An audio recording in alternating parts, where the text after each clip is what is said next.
लौकिक संबंधियों से न कुछ पूछना है, न उनकी मत पर चलना है। तो ये सब धर्म देहधारियों के छोड़ करके माम एकम शरणम ब्रज, माने मुझे एक की शरण में आ जा और किसी की बात न सुन। मुझे एक माने एक बिंदी नहीं, मुझे एक माने कोई साकार होगा मुझे एक, या बिंदी बिंदी होंगी, कोई साकार है। उसके द्वारा बोला हुआ महावाक्य है जो उस गीता में भी लिखा हुआ है, मुझे एक की शरण में आ जा। शरण में आ जा माने जैसे चलाऊं वैसे वैसे चल। तो इसमें शंका क्या है? इस बात में कोई शंका है क्या? है? है? है? जो भी देह के धर्म हैं, पहले पहले दुनिया में बड़े बड़े धर्म हैं, हिंदू मुसलमान सिख ईसाई, जो भी धर्म है वो धर्म। फिर उसके बाद हैं जो संबंधी हैं, वो भी देह के धर्म सिखाते हैं। वो जो कुछ बोलेंगे कहेंगे हमारी बात मानो, बड़े हैं ना तो कहेंगे हमारी बात मानो। तो उनके देह के धर्मों को छोड़ दो, उन सब को छोड़ करके माम एकम शरणम ब्रज, मुझे एक की शरण में आ जा, माने एक की बात सुन और किसी की बात एक कान से सुनो दूसरे कान से निकाल दो। हाँ हाँ हाँ हाँ ठीक है ठीक है ठीक है, हाँ सुनो सबकी, करो करो अपने मन की। बाबा के बच्चे नवाली रहती हैं, भक्ति करने जाती हैं, भट्टी हो जाती हैं, 14-15 वर्ष बच्चे रहते भक्ति करवाती हैं छोटी उम्र में। हाँ बच्चे बालिक हो जाती है, बालिक हो जाती है, जब उसकी भक्ति मान होगी कि नहीं वो पहले करती होती है।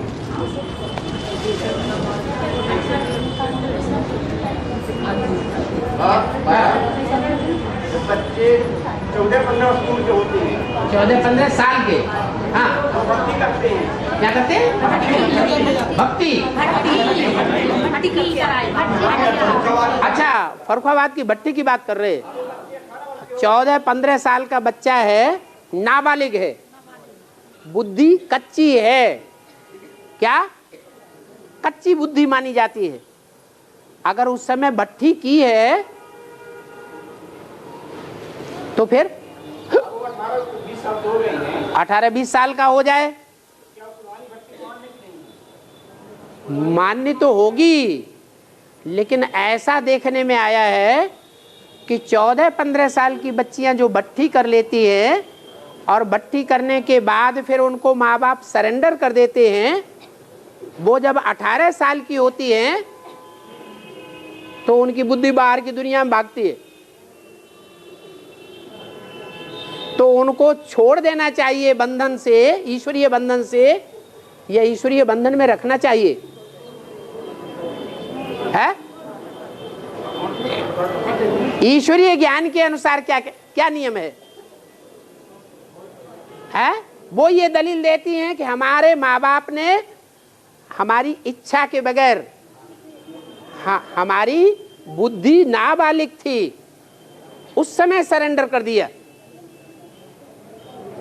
इसलिए अब हम नहीं रहना चाहते, तो उन्हें जबरदस्ती बांध के रखना चाहिए। या ये कहा जाए कि अपने माँ बाप से त्याग पत्र लिखाओ, या तो तुम त्याग पत्र लिखो और जाओ। तो उन्हें छोड़ देने का ही प्रावधान है। जबरदस्ती बांध के रखना ये मुसलमान धर्म हो जाता है। तो नाबालिग अवस्था में अगर कोई भट्टी करते हैं तो कच्ची भट्टी है। बाई चांस कोई भट्टी किया हुआ भी 18-20 साल के बाद निश्चय बुद्धि और ज्यादा बन जाता है तो वो बात अलग है। नहीं नहीं, भट्टी कराई जाती है, लेकिन उनसे निश्चय पत्र पक्का स्टाम्प पेपर पर नहीं लिखाया जाता। क्या? हाँ, कच्चे कागज पर लिखवा लिया जाता है, क्योंकि कच्ची बुद्धि है। जब बुद्धि पक जाए तो पक्का स्टाम्प पेपर पर उनसे निश्चय पत्र लिखा लिया जाता है। और विनाश के समय पर पृथ्वी के उपग्रह है, पृथ्वी के उपग्रह विनाश के समय पर पृथ्वी के उपग्रह और ग्रह सब टूट करके पृथ्वी पर मिल जाते हैं और फिर इसके बाद वो तब फिर से पुनः स्थिति पर आते हैं। जैसे चंद्रमा है, सितारे हैं, ये सब टूट करके धरती पर मिल जाते हैं।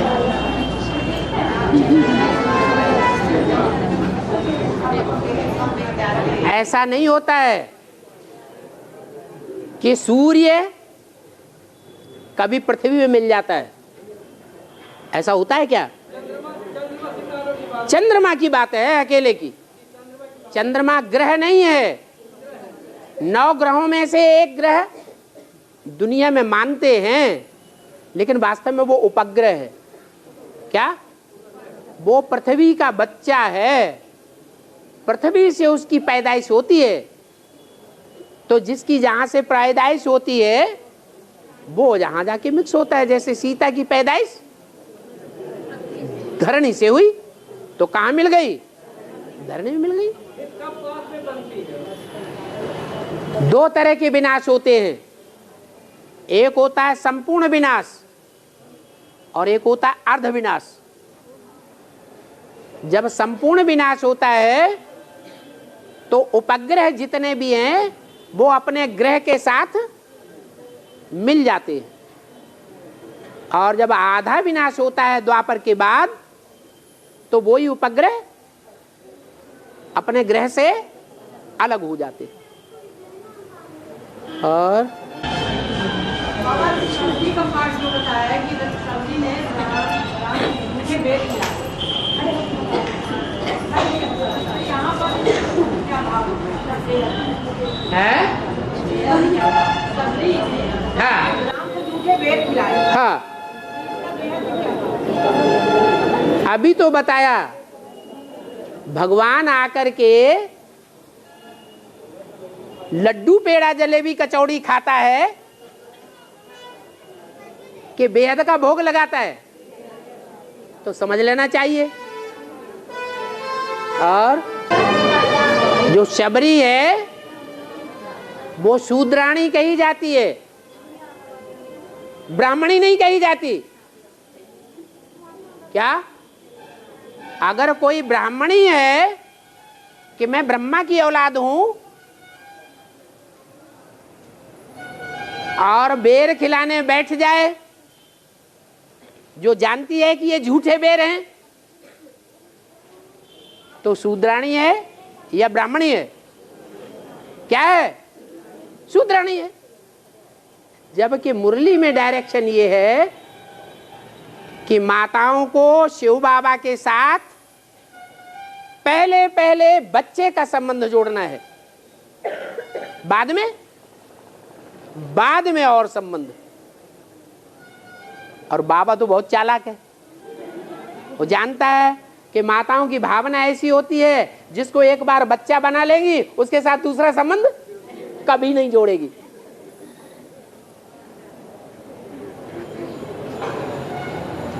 और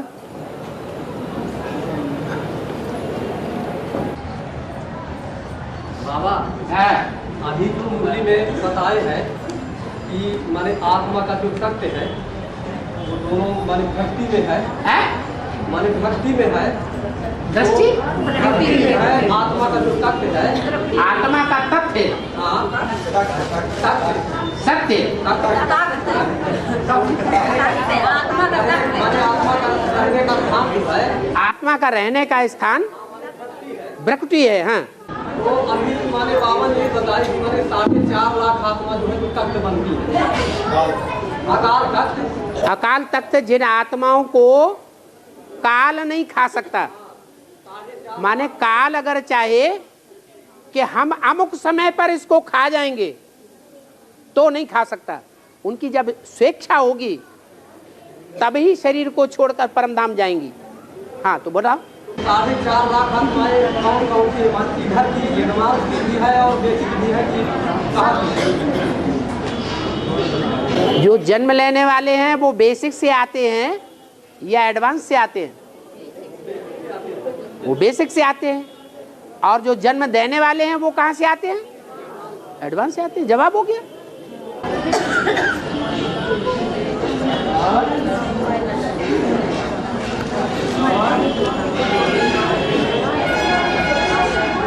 हाँ,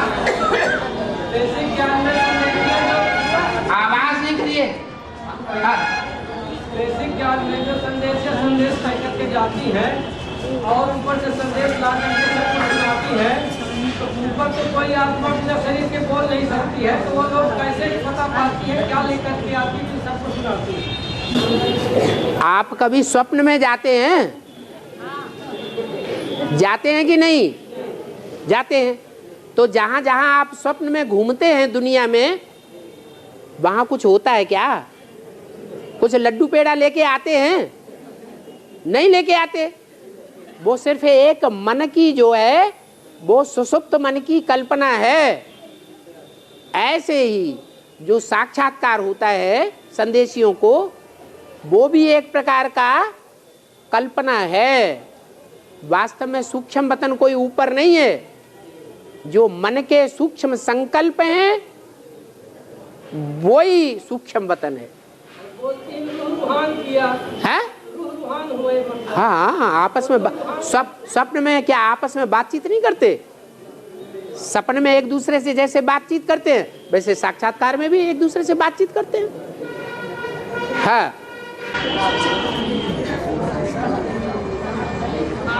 हाँ,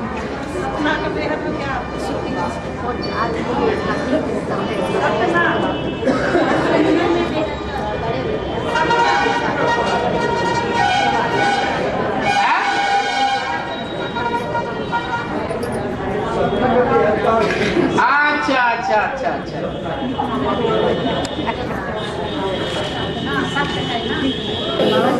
और क्या? अच्छा अच्छा सोचना चाहिए। लेकिन सतना शब्द में दो ही शब्द हैं। कौन कौन? सत्य और ना। माता ने थोड़ा शुभ चिंतन किया कि सतना का अर्थ होना चाहिए बीच में है छुपा हुआ है। क्या सत्य है ना? माने जबरदस्ती कोई से मनवाना। क्या कि सत्य है ना, झूठ तो नहीं है। ये तो मिक्सचरिटी हो गई। वास्तव में तो दो ही शब्द हैं। कौन से? सत्य ना। जैसे पटना, पटना है ना, तो पटना का अर्थ क्या हुआ? पटती नहीं है कोई से। वहां का जो नेता है ना, उसकी कोई से कोई राजनीतिक पार्टी से पटती नहीं, तो उसका नाम क्या पड़ गया? पटना। ऐसे ही ये है सतना, माने सत्य माने सत्य माने सार, और ना माने नहीं। माने सार नहीं है, लेकिन कब नहीं है? कलयुग में या सतयुग में? है कलयुग में। कलयुगी तमो प्रधान दुनिया में सत्य में, सतना में सत्य नहीं है। तो खराब बात है, अच्छी बात है? खराब बात है। ये तो सही बात हो गई। दुनिया में सत्य है कहाँ? कहो सत्संग। तो सत्संग कौन से धर्म में सत्संग है? दिखाई पड़ रहा है किसी को? है? दिखाई पड़ रहा है? कोई भी धर्म में सत्संग नहीं है। सब धर्मों में झूठ ही झूठ। धर्म के नाम पर सब अधर्म बन गए। ऐसे ही दुनिया में सब जगह झूठ ही झूठ, सत्य का नाम निशान नहीं। इसलिए सतना वाले सच्चे हैं। कोई पूछे कहाँ के वासी हो, कहेंगे सतना वासी हैं। तो अच्छी बात है बुरी बात है? अपना सच्चा पोता मेल बताए देना और बेधड़क होकर के बताए देना, ये अच्छी बात है खराब बात है? अच्छी बात है, क्योंकि जानते हैं दुनिया में झूठ है तो सब हैं। झूठों की दुनिया में हमने अपने को स्वीकार कर लिया कि हम कहाँ के वासी हैं, सतना के वासी हैं।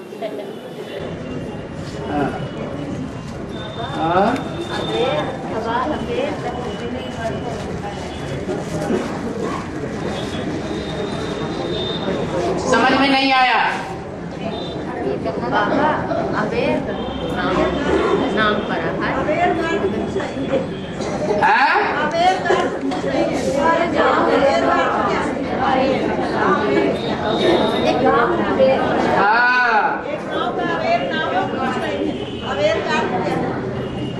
बड़ी गहरी इच्छा है पूछने वालों की।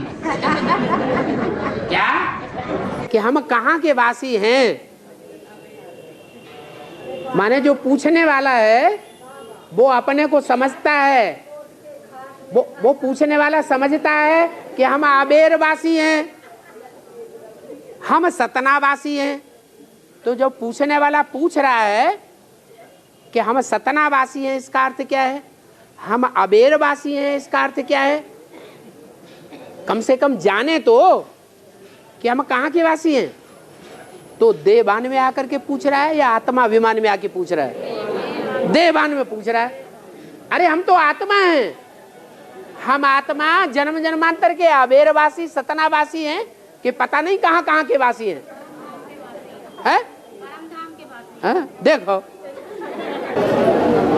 ओम शांति।